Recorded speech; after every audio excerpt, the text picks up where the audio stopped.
রমজানকে কাজে লাগানোর জন্যে আগে থেকেই প্রস্তুতির প্রয়োজন আছে। যে ব্যক্তি নামাজ পড়ে না 5 ওয়াক্ত, রমজানের প্রথম দিনেই সে 5 ওয়াক্ত নামাজি হয়ে যাবে, এটা কিন্তু ডিফিকাল্ট। এই জন্য এখন থেকেই নামাজের চর্চা করতে হবে। রমজানে কয়েকটা কাজ খুব বেশি বেশি গুরুত্ব দিয়ে করবেন। 1 নাম্বার, জামাতের সাথে 5 ওয়াক্ত সালাত পারা যাবে ইনশাআল্লাহ। 2 নাম্বার, নিজের মালের যাকাত দিয়ে দিবেন। এটা কি ব্যবসায়িক সমিতির উদ্যোগে প্রোগ্রাম?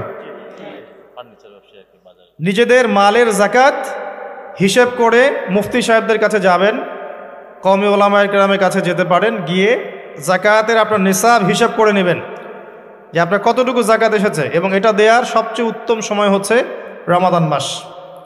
যাকাতগুলো দিয়ে দিবেন, আল্লাহ পাক তৌফিক দান করুন। সাদাকাতুল ফিতর দিবেন রমজান মাসে।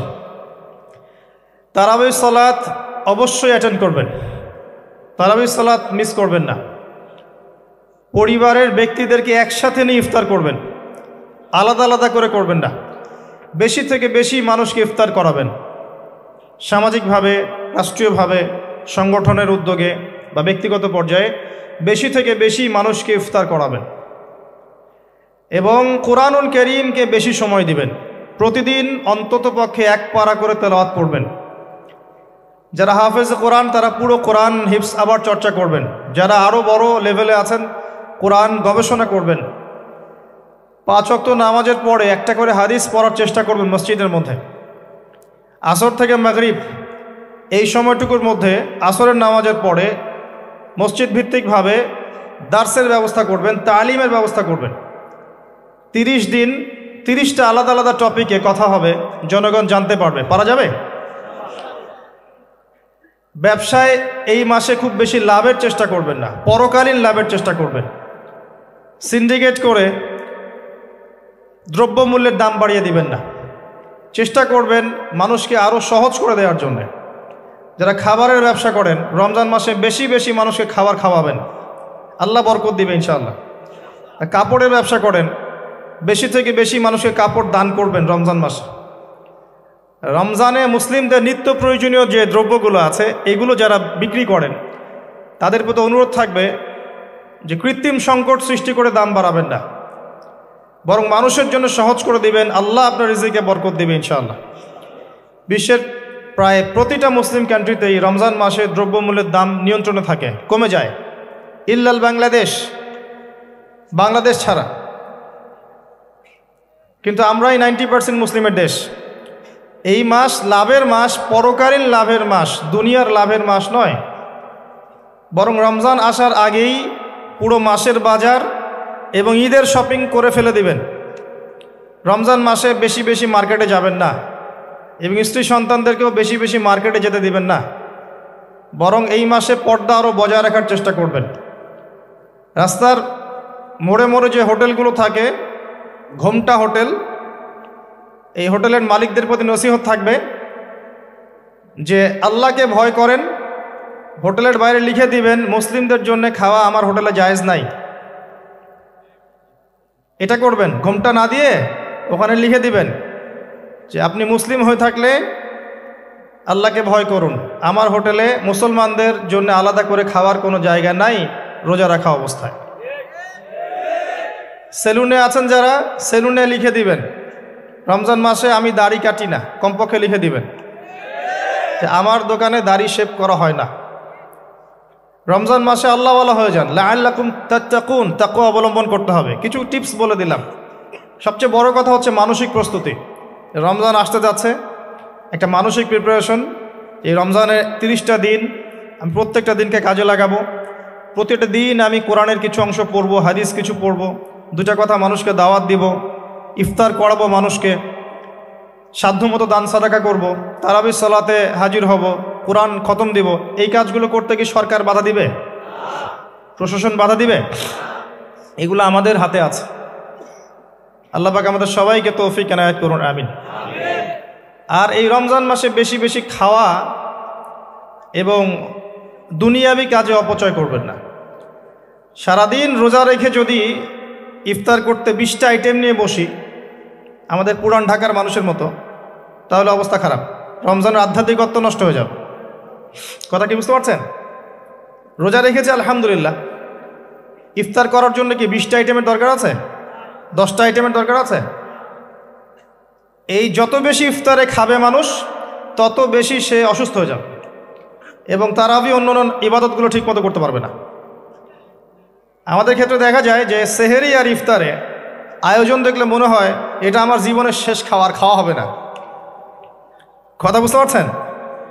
তো এই স্বভাবগুলোকে চেঞ্জ করতে হবে। আল্লাহ পাক তৌফিক ইনায়েত করুন, আমিন। এবার আসেন, মেরাজে যাওয়ার আগে আমরা রাসূলুল্লাহ সাল্লাল্লাহু আলাইহি ওয়াসাল্লামের জীবনীর সামন থেকে আসতে চাই। আর আমি যে কথাটা বলতে চেয়েছিলাম সেটা হচ্ছে, রমজান আসার আগেই নবী সাল্লাল্লাহু আলাইহি ওয়াসাল্লামের জীবনী একবার পড়ে শেষ করবেন, ওয়াদা করেন। হাত উঁচু করেন, হাত নামান। সবচাইতে সেরা বই আমার কাছে জীবনীর উপরে, নবী সাল্লাল্লাহু আলাইহি ওয়াসাল্লামের জীবনীর উপরে অনেক বই আছে, তবে আমার কাছে মনে হয় সবচেয়ে বেস্ট বইটা হচ্ছে আর রাহিকুল মাখতুম। নাম মনে থাকবে? রাহিকুল মাখতুম, আল্লামা সফিউর রহমান মোবারকপুরী রাহিমাহুল্লাহ, যিনি এই সাবকন্টিনেন্টের মানুষ ছিলেন, তিনি বইটা লিখেছেন এবং বইটা 1182টা বইয়ের মধ্যে প্রথম স্থান অধিকার করেছে।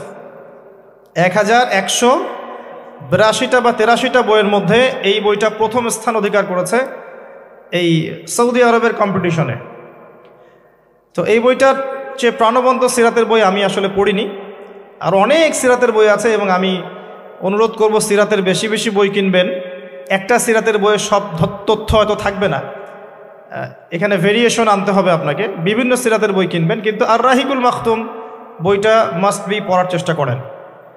রমজান মাস আসার আগেই বইটা শেষ করবেন, ওয়াদা করেন ইনশাআল্লাহ। আল্লাহ পাক তৌফিক দান করুন। এবং রমজান মাস আসার আগেই কোরআন তেলাওয়াত শিখে নেবেন, ওয়াদা করেন। আগামীকাল থেকেই প্রয়োজনে স্থানীয় মসজিদে যিনি ইমাম আছেন বা মুয়াজ্জিন সাহেব আছেন বা মাদ্রাসার শিক্ষকরা আছেন, তাদের কাছে যাবেন। 1 থেকে 2 মাসের বেশি সময় লাগার কথা না আপনার তাজবিদ শিখতে। সবার তো শিখলেই বিশুদ্ধ হয়ে যাবে না, পড়তে পড়তে পড়তে পড়তে একটা পর্যায়ে আপনার মুখের মধ্যে জড়তা আল্লাহ কাটিয়ে দিবে, তখন আপনি ইনশাল্লাহ ফ্লুয়েন্টলি পড়তে পারবেন। কিন্তু শিখতে, নিয়মকানুনগুলো শিখতে 1 থেকে 2 মাসের বেশি লাগার কথা না। আর আমি জানি আপনারা জীবনে অনেক কিছুই পড়েছেন, আপনারা জীবনে এসএসসি, এইচএসসি, অনার্স মাস্টার সব করেছেন, বিবি এমবিএ করেছেন, ডক্টরেট ডিগ্রি অর্জন করেছেন, মেডিকেল সায়েন্স পড়েছেন, কঠিন কঠিন সাবজেক্ট পড়েছেন, বাংলা সাহিত্য পড়েছেন, উপন্যাস পড়েছেন, শরৎচন্দ্র, বঙ্কিমচন্দ্র, হুমায়ুন আহমেদ সব পড়ে শেষ করে ফেলেছেন। রবীন্দ্র নজরুল তো শেষ আগেই। ইংরেজিতে অনার্স করছেন, ইকোনমিক্সে অনার্স করছেন, ম্যানেজমেন্ট পড়ছেন, অ্যাকাউন্টিং পড়ছেন, কঠিন সাবজেক্ট পড়ছেন, ফিজিক্স কেমিস্ট্রি পড়ছেন, বায়োলজি পড়ছেন, কিন্তু 1-2 মাস 3 মাসের মধ্যে আপনি কোরআন শিখতে পারবেন না, এটা আসলে বিশ্বাসযোগ্য নয়। এই ক্যাপাবিলিটি আল্লাহ পাক আপনার মস্তিষ্কে দিয়েছেন, আল্লাহর ওয়াস্তে আপনি কাজে লাগান, ইনশাল্লাহ পরকালে আপনি সফল হবেন। রমজান আসার আগেই শিখতে হবে এই কারণে, যাতে রমজানের প্রথম দিন থেকেই আপনি তেলাওয়াত করতে পারেন, ডেইলি 1 পারা যাবে ইনশাল্লাহ। এই কোরআন কার উপর নাজিল হয়েছে? মুহাম্মদ সাল্লাল্লাহু আলাইহি ওয়াসাল্লামের প্রতি। কখন নাজিল হয়েছে আমাকে বুঝতে হবে। একটু বসেন, রিল্যাক্স হন, আমাকে দেখা না গেলে কোনো সমস্যা নেই, আমার কথাগুলো শুনেন। আর আমি তো জামাই না যে আমাকে দেখতেই হবে। তো নবী সাল্লাল্লাহু আলাইহি ওয়াসাল্লাম যে সময়ে তার উপরে কোরআন নাজিল হয়েছে, এই সময়টা একটু বুঝতে হবে। ওই যুগটাকে বলা হয় কি? আইয়ামে জাহিলিয়াত, মানে কি? অন্ধকারাচ্ছন্ন যুগ। ওই যুগে মৌলিকভাবে অনেক সমস্যা ছিল, কিন্তু মোটা দাগে 5টা সমস্যা ছিল। কয়টা? 5টা। এখান থেকে আমি মেরাজের দিকে যাব ইনশাল্লাহ। 5টা মৌলিক সমস্যা ছিল। 5টা সমস্যার প্রথম হচ্ছে শিরক। ওই যুগের মানুষরা আল্লাহর সাথে শিরক করত। তারা মূর্তি পূজা করত, তারা মাধ্যম পূজা করত, তারা কবর পূজা করত, তারা মৃত ব্যক্তির পূজা করত, তারা প্রকৃতির পূজাও করত কোনো কোনো ক্ষেত্রে। আর অল্প কিছু মানুষ ছিল নাস্তিক, অল্প কিছু, খুব বেশি না। এই যে শিরকের এই সমস্যাটা এখনকার বিশ্বের মধ্যে নাই। আচ্ছা, দ্বিতীয় সমস্যা ছিল রিবা বা সুদ। তাদের ম্যাক্সিমাম মানুষ সুদ ভিত্তিক অর্থনীতির সাথে জড়িত ছিল। এই সমস্যাটা কি এখনকার বিশ্বে নাই? আছে। তৃতীয় সমস্যাটা ছিল এই, আপনাদের মোবাইল ফোনগুলো সাবধানে রাখবেন। এই পর্যন্ত যতগুলো মাহফিলে গিয়েছি, এখন দেখি খুব অবজেকশন আসে যে অ্যানাউন্স করতে বলা হয় যে অনেকের মোবাইল পাওয়া যায় না। তো মোবাইল ফোনগুলো একটু সাবধানে রাখবেন। এখানে আল্লাহ না করুক এমন মানুষও আসতে পারে যার উদ্দেশ্য ভালো না, তো এটা একটু খেয়াল রাখবেন। তো দ্বিতীয় সমস্যা ছিল রিবা, যেটা এখনকার বিশ্বের অন্যতম মৌলিক সমস্যা। আপনি যদি বিশ্বের অর্থনীতির দিকে তাকান, আপনি দেখবেন বিশ্বের পুরো অর্থনৈতিক সিস্টেমটা সুদভিত্তিক। কেউ এর বাইরে নয়, কেউই বাইরে নয়। আমরা এমন একটা যুগে বাস করছি যেখানে কেউ যদি সুদ থেকে বাইরে থাকতে চায়, যে আমি মোটেই খাবো না, একবারেই খাবো না, টোটালি খাবো না, তারপরেও তার গায়ের মধ্যে সুদের ছিটা ফোটা লাগবে। আমার কথা বুঝতে পারছেন? এটা সেই যুগ। কিভাবে লাগবে সেটা সম্পর্কে জানার জন্যে রিবা কেন্দ্রিক যে বইগুলো আছে, আল্লামা তকি উসমানের বই আছে, ইনশাআল্লাহ আগামীতে এটার উপর বিস্তারিত আলোচনাও আসবে। এগুলো পড়েন এবং শোনেন, ইনশাআল্লাহ কাজে দিবে। শুধু এতটুকু বলবো, যে খায় যে দেয়, যে সাক্ষী থাকে এবং যে লিখে রাখে, উভয়কেই, এই 4 শ্রেণীর মানুষকেই নবী সাল্লাল্লাহু আলাইহি ওয়াসাল্লাম সমান অপরাধী বলেছেন। পুরো সিস্টেমটার মধ্যে এগুলো পড়ে যাবে। এমনকি যদি দেখেন আমি খাচ্ছি না, একটা ফ্ল্যাট বাসায় ভাড়া আছে, এই বাসা যে করেছে সে সুদের লোন নিয়ে করেছে, আমার ভাড়ার টাকা থেকে সে লোন শোধ করে, পরোক্ষভাবে আমিও সুদের সাথে জড়িত আছি। এটা সেই যুগ যেখানে আপনি বেঁচে থাকতে চাইলে পারবেন হয়তোবা, যদি আপনার তাকওয়া অনেক উঁচু লেভেলের হয়, কিন্তু ধুলি কণা আপনার গায়ে লাগবেই, আপনি বাঁচতে পারবেন না। তৃতীয় সমস্যা ছিল মাদক। আইয়ামে জাহিলিয়াতে তৃতীয় সমস্যা ছিল মাদক। এখনকার বিশ্বের দিকে আপনি তাকান, আপনি দেখবেন ম্যাক্সিমাম যুব সমাজ এই সমস্যায় নিপতিত আছে না? সেম সমস্যা। চতুর্থ সমস্যা ছিল নারীর অবমাননা। এটা সম্পর্কে বলার আমার কোনো প্রয়োজন নাই, যথেষ্ট বলেছি এই পর্যন্ত আমি। নারীকে যেভাবে আজকে আমরা পণ্যের ন্যায় ব্যবহার করছি, এটা আইয়ামে জাহিলিয়াতের সেই বন্যতাকেও হার মানিয়েছে। 5 নম্বর সমস্যা ছিল গোত্রীয় দ্বন্দ্ব, গোত্রীয় রক্তক্ষয়ী সংঘাত। এটা এখন বৈশ্বিক রূপ নিয়েছে। ধর্মের মধ্যে সংঘাত, পলিটিক্সের সংঘাত, বিশ্বের দেশগুলোর মধ্যে সংঘাত। এই যে এখন একটা নতুন সংঘাত চলছে, আল্লাহ জানে এটার মোড় কোন দিকে যাবে। যদিও এতটুকু মনে রাখবেন, বিশ্বের একটা শক্তি চায় যে বিশ্বে একটা পারমাণবিক যুদ্ধ হোক। তারা খুব করে চাচ্ছে বিশ্বে একটা পারমাণবিক যুদ্ধ হয়ে যাক। তাদের উদ্দেশ্য সফল হবে, বড় বড় পরাশক্তিরা একে অপরের সাথে মারামারি করে ধ্বংস হয়ে যাবে, প্রচুর মানুষ মারা যাবে, এবং তারা নতুন রুলিং স্টেট হিসেবে বিশ্বে আত্মপ্রকাশ করবে। একটা অংশটা চাচ্ছে, সেটা কারা আস্তে আস্তে বুঝতে পারবেন ইনশাআল্লাহ তাআলা। এই 5টা ছিল মৌলিক সমস্যা। এখন আপনি আপনার সমাজ এবং বিশ্বের দিকে তাকিয়ে দেখেন এই 5টা সমস্যা আছে কি নাই? আছে। এরকম একটা যুগে জন্ম নিয়েছেন প্রিয় নবী মুহাম্মদুর রাসূলুল্লাহ সাল্লাল্লাহু আলাইহি ওয়াসাল্লাম। এরকম সমাজে থেকেও তিনি কখনো পাপের ধার কাছেও যান নাই। বলেন সুবহানাল্লাহ। এরকম একটা সমাজে থেকেও যখন তিনি নবী হননি, তখনও পাপের ধার কাছেও তিনি যান নাই।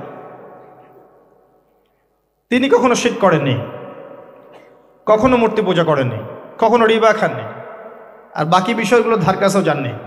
বরং তিনি হিলফুল ফুজুর তৈরি করেছিলেন যাতে করে সমাজের এই অসঙ্গতিগুলো দূর করা যায়। এটা তো আপনারা জানেন।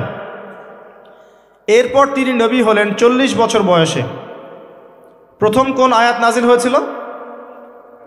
সূরা আলাকের প্রথম 5 আয়াত আল্লাহ পাক প্রথমে পড়তে বলেছেন, ইকরা বিসমি রাব্বিকাল্লাযী খালাক খালাকাল ইনসানা মিন আলাক ইকরা ওয়া রাব্বুকাল আকরাম আল্লাযী আল্লামা বিল কলম আল্লামাল ইনসান মা লাম ইয়ালাম। এখানে প্রথম কথাটা হচ্ছে পড়ুন।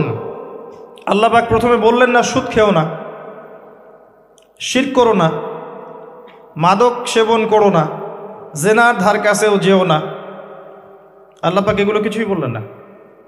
এমনকি আল্লাহ এটাও বললেন না সুবহানাহু ওয়া তাআলা যে নামাজ আদায় করো, যাকাত দাও, রমজান মাসে সাওম রাখো। আল্লাহ পাক কি বললেন? পড়ুন। আপনার জীবনের প্রথম ফরজ হচ্ছে পড়াশোনা করা। আমাদের জীবনের প্রথম ফরজ হচ্ছে পড়াশোনা করা। যে যত বেশি কনস্ট্রাকটিভ সিলেবাসে পড়াশোনা করবে তার অন্তর্দৃষ্টি তত বেশি সুদূর প্রসারী হবে ইনশাআল্লাহ তাআলা, এবং তার আমল আরও সুন্দর হবে, তার ব্যবহার সুন্দর হবে, চরিত্র সুন্দর হবে, তার মনুষ্যত্ব ভালো হবে। তার দ্বারা সমাজ, দেশ, রাষ্ট্র, উম্মাহ ভালো কিছু পাবে ইনশাআল্লাহ। অশিক্ষিত মূর্খ জনগণকে দিয়ে রাষ্ট্রের কোনো কাজ নাই, আছে? তবে শিক্ষাটা হতে হবে এমন জ্ঞান, ইকরা বিসমি রাব্বিকাল্লাযী খালাক। পড়ুন আপনার সেই রবের নামে যিনি আপনাকে সৃষ্টি করেছেন।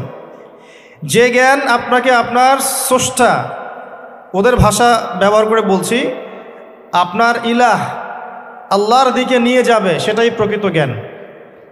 যে জ্ঞানটা আপনাকে আল্লাহ থেকে দূরে সরাচ্ছে দিন দিন, এটা জ্ঞান নয়, এটা জাহেলিয়াত। আমি কি বুঝাতে পারছি? এবার আপনি চিন্তা করে দেখেন যে আপনার জ্ঞানটা আপনাকে কি আল্লাহর দিকে নিয়ে যাচ্ছে নাকি আল্লাহ থেকে দূরে সরাচ্ছে। এরপরে আপনি চিন্তা করবেন আপনি প্রকৃত জ্ঞানী কিনা। কেউ যদি অক্সফোর্ড, কেমব্রিজ, হার্ভার্ড থেকে পাশ করে আসে, এসে বলে যে পর্দা এটা সেকেলে প্রথা, ওই যুগে চলতো এই যুগে চলে না, এই ব্যক্তিকে আমরা জ্ঞানী বলতে পারি না।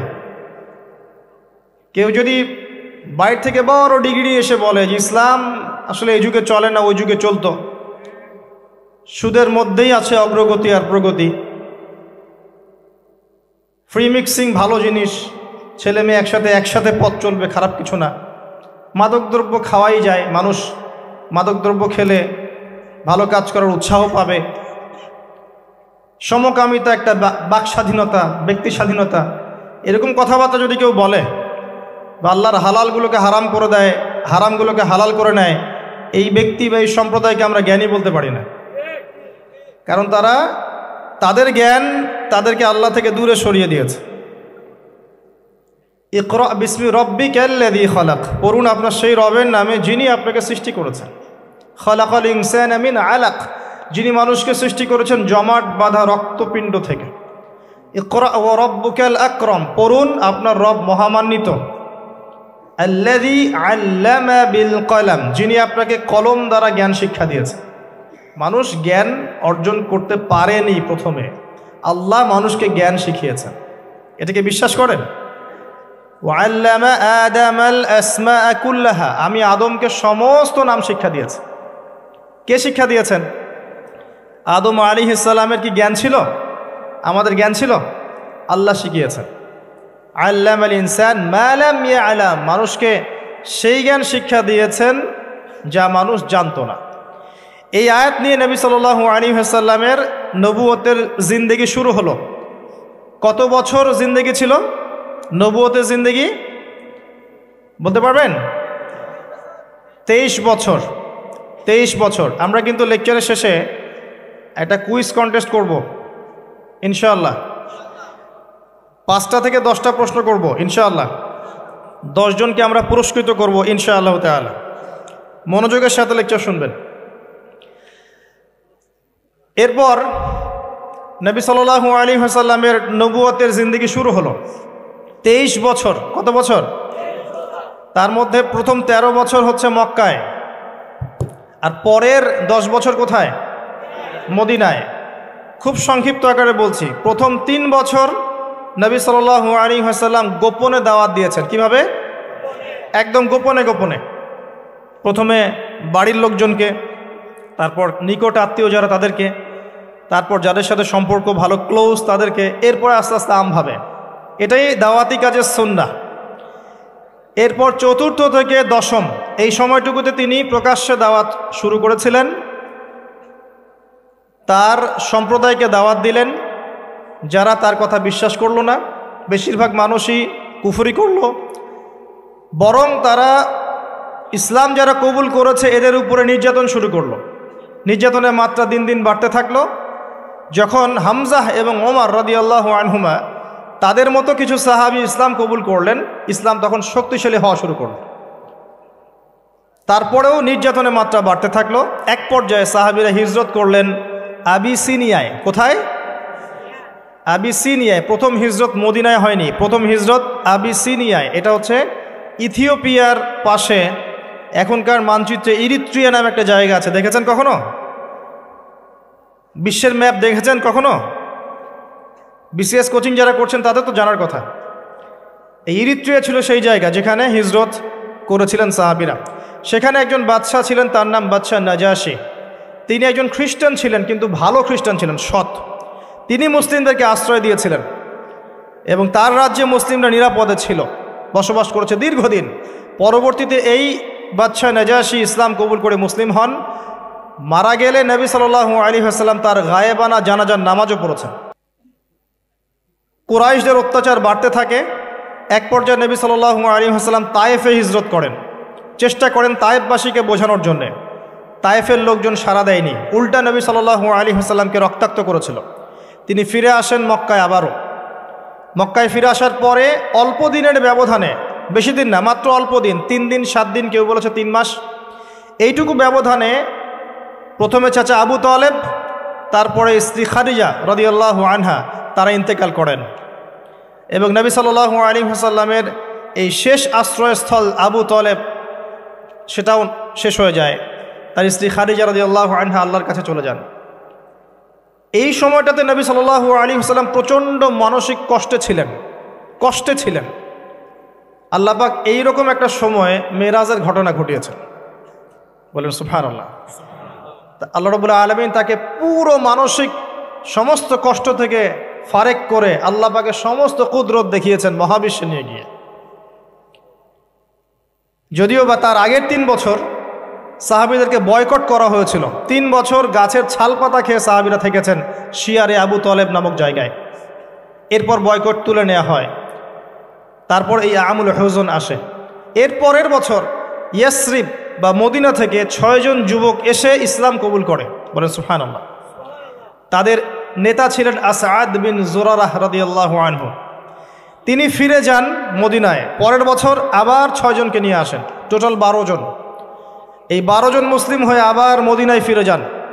এই 12 জনের সাথে আল্লাহর নবী সাল্লাল্লাহু আলাইহি ওয়াসাল্লাম একজন সাহাবীকে পাঠিয়ে দেন দায়ী হিসেবে। তার নাম মুসআব বিন উমাইর রাদিয়াল্লাহু আনহু। মুসআব বিন উমাইর রাদিয়াল্লাহু আনহু। প্রশ্ন কিন্তু আসবে, ভালো করে মনে রাখতে থাকেন। এরপরে মুসআব বিন উমাইর রাদিয়াল্লাহু আনহু এই 12 জন সাহাবীর সাথে যান মদিনায়। মদিনার আগের নাম ছিল ইয়াসরিব। কি নাম? ইয়াসরিব। এর পরের বছর মোট 75 জন, 73 জন পুরুষ আর 2 জন নারী, আওস এবং খাজরাজ গোত্রের, তারা আসেন। এসে নবী সাল্লাল্লাহু আলাইহি ওয়াসাল্লামের হাতে হাত রেখে বায়াত করেন। মহিলারা হাতে হাত রাখে নাই, পুরুষেরা হাতে হাত রেখেছিল। আমাদের নবীজি মহিলাদের হাতে কখনো হাত রেখে বায়াত করার নাই। এখন অনেক ভণ্ড পীর দেখা যায় মহিলাদের হাতে হাত রেখে বায়াত করাচ্ছে। মহিলারা হাত ধরে বায়াত করাতে হয়? মহিলারা মৌখিক বায়াত করবে। তো 75 জন সাহাবী এসে ইসলাম কবুল করে আবার চলে যান মদিনায়। এই যে 75 জন ইসলাম কবুল করলেন, মদিনার বিশাল একটা জনগোষ্ঠী, কিন্তু 75 জন কম নয়, কারণ ওইখানে জনসংখ্যা এত বেশি ছিল না। তারপরের বছর নবী সাল্লাল্লাহু আলাইহি ওয়াসাল্লাম নিজে এবং সাহাবীরা সবাই গিয়ে হিজরত করেন মদিনায়। কথা বুঝতে পারছেন? এই যে নতুন একটা রাষ্ট্রের জন্ম হলো, মক্কা থেকে সবাই এখন মদিনায়, মক্কায় ঘরবাড়ি ছেড়ে দিয়ে নিঃস্ব হাতে, খালি হাতে, আল্লাহর উপর তাওয়াক্কুল করে। ওখানে আনসারী সাহাবীরা তাদেরকে বরণ করে নিলেন। এমনভাবে বরণ করলেন যে কারো যদি 2টা জমি থাকে, একটা জমি দিয়ে দিয়েছেন, কারো 2টা বাড়ি থাকলে একটা বাড়ি দিয়ে দিয়েছেন। এমনভাবে বরণ করে নেন। নতুন রাষ্ট্র হলো। নবী সাল্লাল্লাহু আলাইহি ওয়াসাল্লাম সেখানে মদিনা সনদ করলেন। ওখানকার সাথে চুক্তি হলো, ওখানকার জনগণের সাথে চুক্তি হলো এবং আমরা শান্তিপূর্ণ একটা রাষ্ট্র পেলাম। এরপর নবী সাল্লাল্লাহু আলাইহি ওয়াসাল্লাম সেখানে অর্থনীতি সমৃদ্ধ করতে লাগলেন, সামরিক বাহিনী সমৃদ্ধ করতে লাগলেন, অস্ত্রশস্ত্র সব কিছু হতে লাগলো, একটা রাষ্ট্রের যা যা প্রয়োজন সব কিছু সেখানে হতে লাগলো। এক পর্যায়ে আবু সুফিয়ানের বাণিজ্যিক কাফেলাকে আক্রমণকে কেন্দ্র করে বদরের যুদ্ধ হয়ে গেল। আর এই বদরের যুদ্ধে আমরা অল্প সংখ্যক সৈন্য নিয়ে বড় বাহিনীর বিরুদ্ধে জয়লাভ করলাম, ইসলামের ইতিহাসে প্রথম সশস্ত্র যুদ্ধ। কথা বুঝতে পারছেন? এর পরের বছর হলো উহুদ, যে যুদ্ধে আমরা প্রায় জিতে গিয়েছিলাম, আমাদের একটা ভুলের কারণে সাময়িক বিপর্যয়ের সম্মুখীন হলাম। আমরা উহুদের সাময়িক বিপর্যয়ের সম্মুখীন হলাম, 70 জন সাহাবী শহীদ হয়ে গেল। আমাদের নবীজি স্বয়ং নিজেও সেই যুদ্ধে মার খেয়েছেন একটা ভুলের কারণে। সেখান থেকে নামবে না, সাহাবীরা কয়েকজন নেমে এসেছিলেন, ব্যাস পড়ে দেখবেন, সব বলে দেব না। এর পরের বছর খন্দকের যুদ্ধে 3-4 মাস অবরোধ করে রাখা হয় মদিনাকে। শেষমেশ তারা কিছুই লাভ করতে পারলো না, ফিরে চলে গেল। এরপর থেকে মুসলিমরা আক্রমণাত্মক যুদ্ধ শুরু করলো, একে একে বিভিন্ন গাজওয়া এবং সারিয়া হতে লাগলো, মুসলিমরা সমৃদ্ধ হতে লাগলো, সম্পদ বাড়তে লাগলো, জনবল বাড়তে লাগলো, অর্থনীতি সমৃদ্ধ হতে লাগলো, অস্ত্রশস্ত্র বাড়তে লাগলো, সব ডিপার্টমেন্ট থেকে আমরা রাইজ করতে লাগলাম। শুধু তাই না, পররাষ্ট্রনীতিও ইমপ্লিমেন্ট করা হলো, বিভিন্ন রাষ্ট্রপ্রধানদের কাছে চিঠি পাঠানো হচ্ছে। এর মধ্যে একবার নবী সাল্লাল্লাহু আলাইহি ওয়াসাল্লাম স্বপ্নে দেখলেন তিনি মক্কা তাওয়াফ করছেন, কাবা তাওয়াফ করছেন। সাহাবীরা বুঝে নিলেন যে আমরা মক্কায় যাচ্ছি। তারা মক্কায় যাওয়া শুরু করলেন, 1400 সাহাবী। হুদাইবিয়া নামক জায়গায় আটকে দেয়া হলো, যাওয়া যাবে না, এই বছর ফেরত যেতে হবে, পরের বছর আসতে হবে। তোমাদের কেউ আমাদের দলে আসলে ফেরত দিব না, আমাদের কেউ তোমাদের দলে গেলে ফেরত দিতে হবে। আগামী 10 বছর আমরা কেউ কারোর সাথে যুদ্ধ করব না। আগামী বছর ওমরা করতে আসবে মাত্র 3 দিনের জন্য, কোনো অস্ত্র সাথে আনা যাবে না। সবগুলোতে নবীজি বললেন ঠিক আছে, ডিল, কোনো সমস্যা নাই। তারা ফেরত চলে গেলেন, ওই বছর ওমরা করা হলো না। নবীজি ফেরত গিয়েই খায়বার আক্রমণ করলেন। খায়বার ছিল, কে পরাজিত করা হলো, খায়বার মুসলিমদের দখলে চলে আসলো।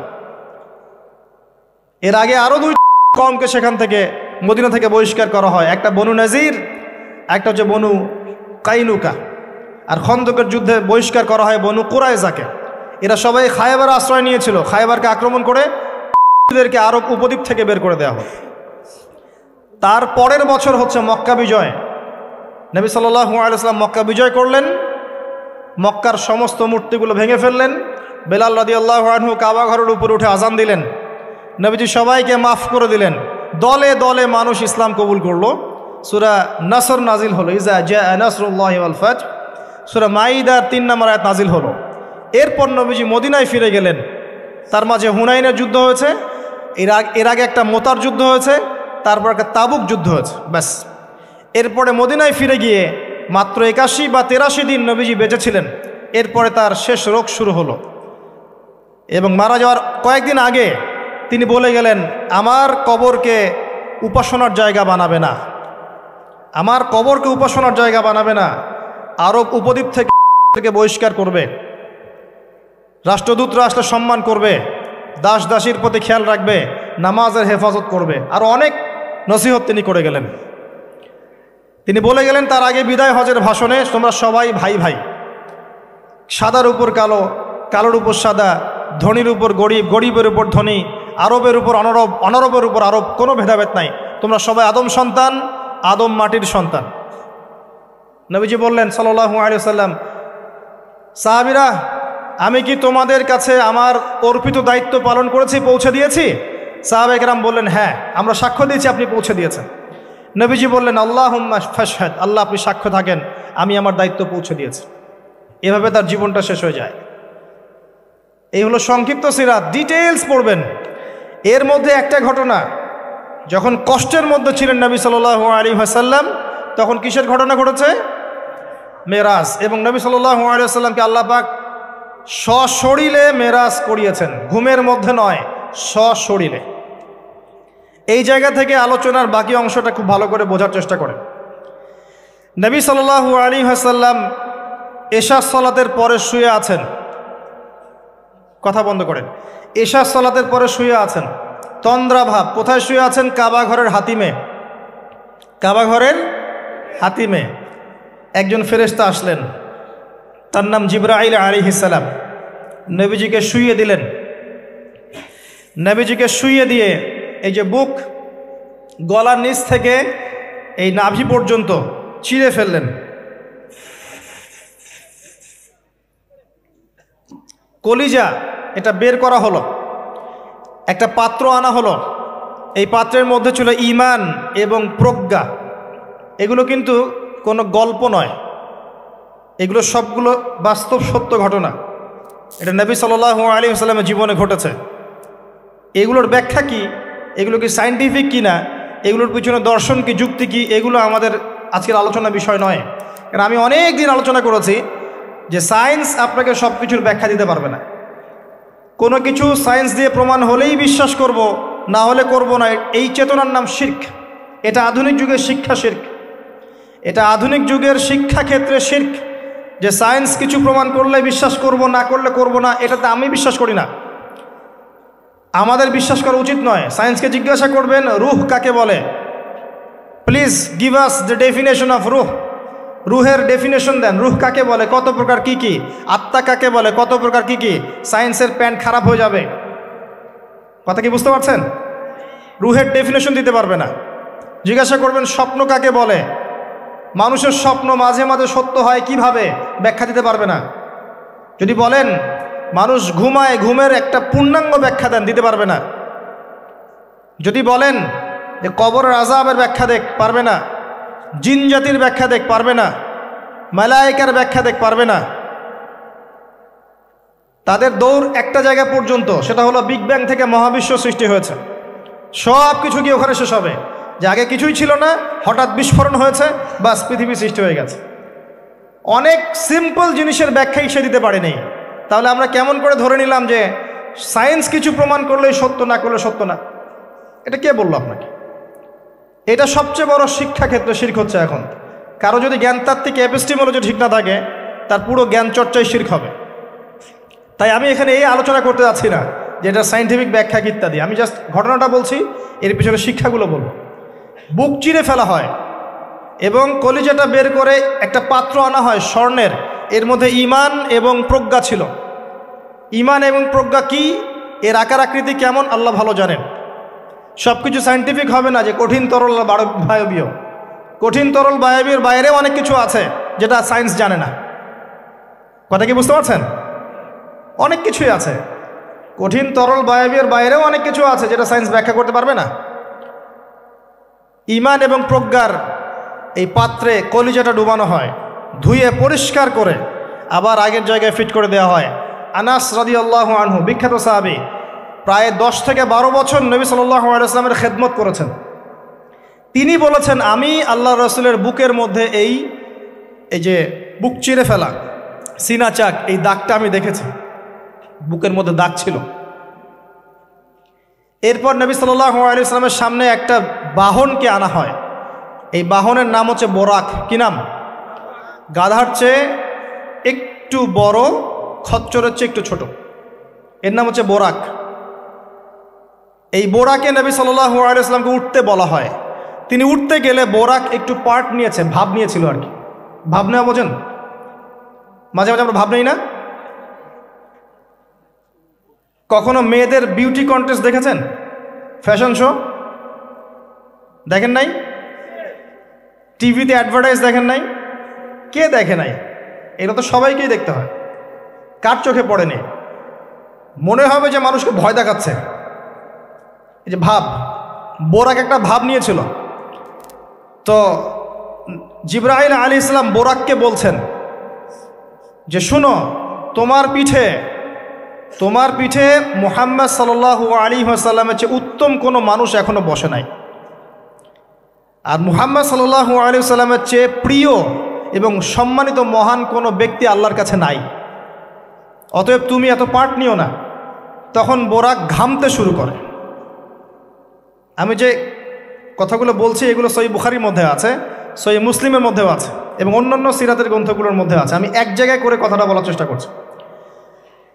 এরপর বোরাক ছুটতে শুরু করে। নবীজি বলছেন, বোরাকের ছোটার গতিটা এমন ছিল যে আমরা আমাদের দৃষ্টি যতদূর পর্যন্ত যায়, সে তার একটা পা অতদূর পর্যন্ত ফেলছে। এখনকার রকেটগুলোর গতি দেখেছেন? এই মহাবিশ্ব যত অভিযান আমাদের ধারণা যে এই মেরাজের ঘটনাকে কেন্দ্র করেই হয়েছে। এই থিওরিগুলো ওরা পেত না।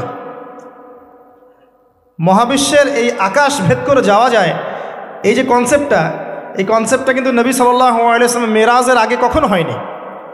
একমাত্র ঘটনা পৃথিবীতে যে পৃথিবীর কোনো মানুষ 7 আকাশের উপরে গিয়েছেন, আল্লাহর সাথে কথা বলে এসেছেন। সুবহানাল্লাহ।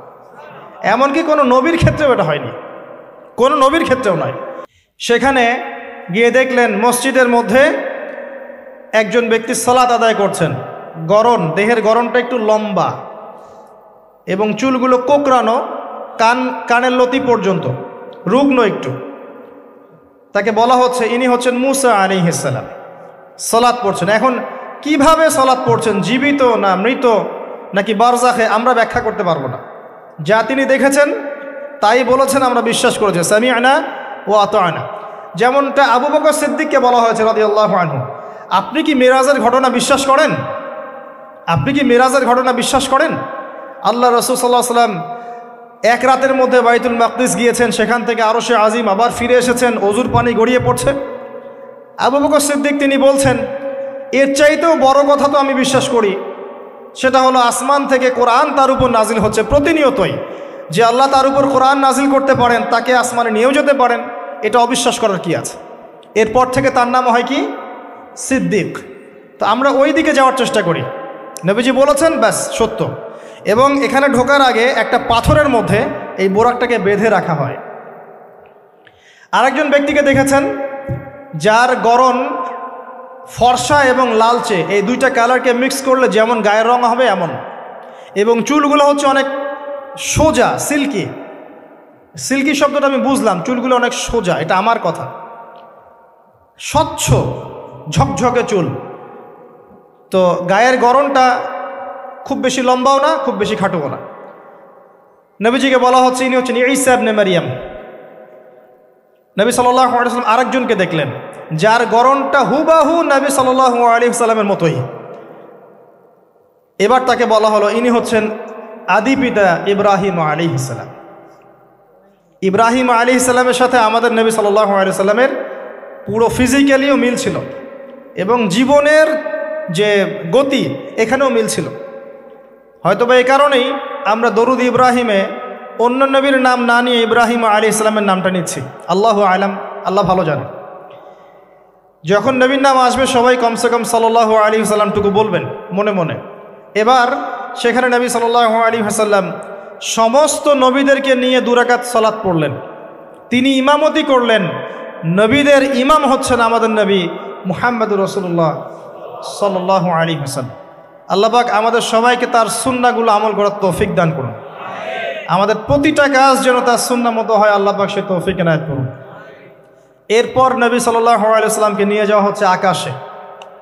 প্রথম আকাশে, আকাশের দরজা আছে। এখন নাসা যদি আবিষ্কার করতে ব্যর্থ হয়, আমাদের কিছু করার নাই, আকাশের দরজা আছে। ওরা যদি বলে জান্নাত জাহান্নামের ব্যাখ্যা কি, জান্নাত জাহান্নাম তো সায়েন্স প্রমাণ করতে পারছে না, তাহলে এগুলোর কি ব্যাখ্যা? আমরা বলবো এটা সায়েন্সের ব্যর্থতা, জান্নাত জাহান্নামের অস্তিত্বের ব্যর্থতা নয়, এটা সায়েন্সের ব্যর্থতা। আছে, খুঁজতে থাকেন, একদিন পাবেন ইনশাআল্লাহ। তবে পাওয়ার আগে যে কিয়ামত হয়ে যাবে এটা নিশ্চিত, পাওয়ার আগে কিয়ামতই হয়ে যাবে।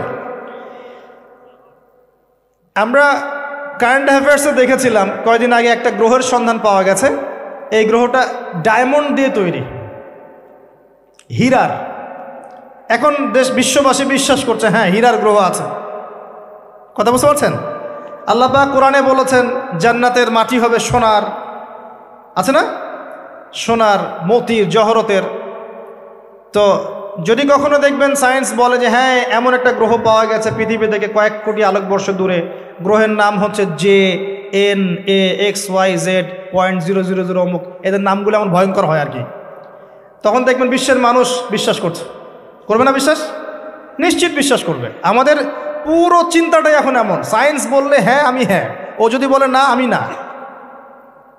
20 সেকেন্ড হাত দাও, 20 সেকেন্ডই। মাস্ক না পড়লে যাবে না, ভাইরাস যাবেই না, পড়তেই হবে। 3 ফিট দূরে দাঁড়াও, 4 ফিট দূরে দাঁড়াও, ও যা বলবে তাই। এটা শিরক। মসজিদের মধ্যে আমরা বানরের মতো নামাজ পড়ছি, জাস্ট লাইক ডঙ্কিস, 4 ফিট দূরে দূরে এক একজন। সুবহানাল্লাহ, মাঝখানে কি শয়তানের জন্য? বাকি সবখানে এক জায়গায় একত্রিত হওয়া যাচ্ছে। মসজিদে গেলে হাজারটা রেস্ট্রিকশন, কি সমস্যা? সমস্যা কোথায়? চেহারা ঢেকে নামাজ হয় মসজিদে? বড় বড় ওলামায়ে কেরামদের কাছে ফতোয়া নেন। একটা বিশ্বাস, একটা ভয়, একটা আতঙ্ক। আর কিছু কিছু মিডিয়ার কাজ হচ্ছে মানুষকে আতঙ্কিত করা। আজকে কয়টা মরলো, আজকে কয়টা আক্রান্ত হলো, আজকে কয়টা কী হলো। মানুষের সাইকোলজিক্যালি এমন, মানে মাইন্ডসেটটা তৈরি করা হচ্ছে এমন যে ভয়, আতঙ্ক। কেন ভাই, মরবেন না কখনো? সতর্ক থাকার নাম কি এরকম করা? সারা বিশ্বের মানুষকে ভয় দেখিয়ে আতঙ্কিত করে ফেলা হচ্ছে। আর ওইদিকে দেখেন যাদের যুদ্ধ করার যুদ্ধ করছে, যাদের যা কিছু করার তাই করছে। সারা ওয়ার্ল্ড অ্যাফেয়ার্স কি থেমে আছে? মানুষের দৃষ্টিভঙ্গিকে একদিকে ফোকাস করিয়ে দেয়। আমরা বলছি না যে ভাইরাসের অস্তিত্ব নাই, কিন্তু আল্লাহর চেয়ে বেশি ভয় তাকে করতে হবে কেন? বিগত 1 বছরে যতগুলো মানুষের সাথে আমি মোসাফা করেছি, এতদিনে আমার কবরে থাকার কথা ছিল, যদি সায়েন্স সত্য হয়। কথা কি বুঝতে পারছেন না? এখন আপনি আমাকে ব্যাখ্যা দেন যে আমার কেন হয় নাই, ব্যাখ্যা দেন। কি ব্যাখ্যা দিবেন আপনি আমাকে? প্রতিটা দিন ইভেন এই মাহফিলের সিজনে প্রতিটা দিন মিনিমাম 100-200 মানুষের সাথে আমি মোসাফা করেছি, এবং সবাই এটা সাক্ষী। একটা দিন আমার জ্বর আসে নাই, এর কি ব্যাখ্যা দিবেন? সায়েন্স যদি এটাই বলে যে মোসাফা করলেই ভাইরাস হবে, মোসাফা করলেই ভাইরাস হবে, তাহলে আমার হইল না কেন? এর ব্যাখ্যা দেন। কোনো ব্যাখ্যা নাই। এরপরেও আল্লাহ বিশ্বাস করবে না, এরপরেও আল্লাহ বিশ্বাস করবে না। জামজাম কূপ, জামজাম কূপের পানির ব্যাখ্যা দেন, কিভাবে এত পানি চলছে, শেষ হচ্ছে না কেন? আমাদের চিন্তা ভাবনা চেঞ্জ করেন। ও যা বলবে তার 100% সত্যি হতে হবে এমন নয় বিষয়টা। এর উপরে আল্লাহ পাকের জ্ঞান আছে, আল্লাহর হুকুম চলে, আল্লাহর হুকুমই সব কিছু। এর বাইরে মানুষ প্রোটেকশন নিবে, সুস্থ থাকবে, সে তার মেডিকেল রুটিনগুলো ঠিকঠাক মতো চলবে, ঠিক আছে, কিন্তু এত বেশি কেন মাথায় নিতে হবে যে আল্লাহকেই মানুষ ভুলে যাচ্ছে? সব কিছুর ঊর্ধ্বে মনে হয় যে বস্তুবাদিতা আল্লাহ অনেক পরের। আল্লাহ ব্যাপারটা কেন এমন কেন হলো? আমরা দিন দিন আমাদের সাইকোলজি এমন জায়গায় নিয়ে যাচ্ছি যে চিন্তা ক্ষেত্রে আমরা বুদ্ধিবৃত্তিকভাবে শিরক করছি। আল্লাহ পাক বোঝার তৌফিক দান করুন, আমিন। আসেন, কোন জায়গায় ছিলাম? প্রথম আকাশ, আকাশের দরজা আছে, নক করা হচ্ছে। আরেকটা কথা বলি, এই পুরো মহাবিশ্বে যতদূর পর্যন্ত আলোচনা হয়েছে এগুলো প্রথম আকাশের অন্তর্ভুক্ত, এরপরে দ্বিতীয় আকাশ। কথা কি বুঝতে পারছেন? এই সব কিছু প্রথম আকাশের মধ্যে, এত গ্যালাক্সিস, এত গ্রহ, এত নক্ষত্র সব কিছু। ওই দিক থেকে আওয়াজ আসছে যে কে আপনারা, কে? জিবরাইল আলাইহিস সালাম বলছেন আমি জিবরিল। ওই দিকের প্রহরী বলছেন আপনাকে কি পাঠানো হয়েছিল? জিবরিল আমিন বলছেন হ্যাঁ, আমাকে পাঠানো হয়েছে। আপনার সাথে কে? আপনার সাথে, আমার সাথে মুহাম্মদুর রাসূলুল্লাহ সাল্লাল্লাহু আলাইহি ওয়াসাল্লাম। দরজা খুলে দেয়া হল, প্রবেশ করা হলো। তিনি দেখলেন একজন ব্যক্তি একবার ডানে তাকাচ্ছেন, একবার বামে তাকাচ্ছেন। ডান দিকে তাকাচ্ছেন, হাসছেন, বাম দিকে তাকাচ্ছেন, কাঁদছেন। নবী সাল্লাল্লাহু আলাইহি ওয়াসাল্লাম জিজ্ঞাসা করলেন উনি কে আর উনি এমন করছেন কেন? তাকে বলা হলো তিনি হচ্ছেন আমাদের সবার আদি পিতা আদম আলাইহিস সালাম। যখন ডান দিকে দেখছেন, ডান দিকের রূহগুলো হচ্ছে জান্নাতি রূহ, এগুলোকে দেখে তিনি হাসছেন, তার সন্তানদের মধ্যে এই মানুষগুলো জান্নাতে যাবে। যখন বাম দিকে তাকাচ্ছেন, তার সন্তানদের এই রূহ দেখে তিনি কষ্ট পাচ্ছেন, এরা জাহান্নামে যাবে। আর আমি বলে রাখি, সহিহ বুখারীতে 4 বার হাদিসে এসেছে যে আদম আলাইহিস সালামকে কিয়ামতের মাঠে আল্লাহ পাক ডেকে নিয়ে আসবেন এবং বলবেন তোমার সন্তানদের মধ্য থেকে জান্নাতি জাহান্নামী আলাদা করে দাও। আদম আলাইহিস সালাম বলবেন কতজন হে আল্লাহ? আল্লাহ বলবেন প্রতি 1000-এ 999 জনকে জাহান্নামের জন্য আলাদা করে দাও। বলেন নাউযুবিল্লাহ, ইন্না লিল্লাহি ওয়া ইন্না ইলাইহি রাজিউন। প্রত্যেক 1000-এ 999 জন মানুষ জাহান্নামে যাবে। আল্লাহ পাক আমাদেরকে হেফাজত করুন, আমিন। তবে সবচেয়ে বেশি মানুষ যারা জান্নাতে যাবে তারা এই উম্মতের মধ্যে, এটা সুখবর। সবচেয়ে বেশি মানুষ যারা জান্নাতে যাবে তারা এই উম্মতে মুহাম্মাদের মধ্যেই হবে। তারপরেও আরেকটা দুঃসংবাদ, যে এই উম্মতের মধ্যে ৭৩টা দল হয়ে যাবে, যার মধ্যে ৭২ দল জাহান্নামে যাবে, একটা দল জান্নাতি। মা আলা আলাইহি ওয়া আসহাবি, আমি যার উপরে আছি আমার সাহাবীরা যার উপরে আছেন। অতএব আমরা আমাদের আকীদা আমলগুলোকে আল্লাহ রাসূল সাল্লাল্লাহু আলাইহি ওয়াসাল্লাম এবং সাহাবীদের আকীদা আমলের সাথে মিলাই, ইনশাআল্লাহ আমরা জান্নাতে যাব। আরেকটা কথা হচ্ছে, এই উম্মতের মধ্যে যারা শিরক না করে মারা যাবে, শিরকের গুনাহ না করে মারা যাবে, হয়তো অন্য অন্য বড় গুনাহ আছে, আল্লাহ চাইলে তাদের সমস্ত গুনাহকে মাফ করে জান্নাতে দিতে পারেন। সাবধান থাকবেন শিরক থেকে। আল্লাহ পাক সবাইকে শিরক থেকে মুক্ত রাখুন, আমিন। আদম আলাইহিস সালামকে দেখে তিনি সালাম দিলেন, তিনি সালামের প্রতি উত্তর দিলেন, মারহাবা জানালেন এবং এগিয়ে চললেন। দ্বিতীয় আসমানে নবী সাল্লাল্লাহু আলাইহি ওয়াসাল্লাম সাক্ষাৎ হচ্ছে দুজন নবীর সাথে, একজন ঈসা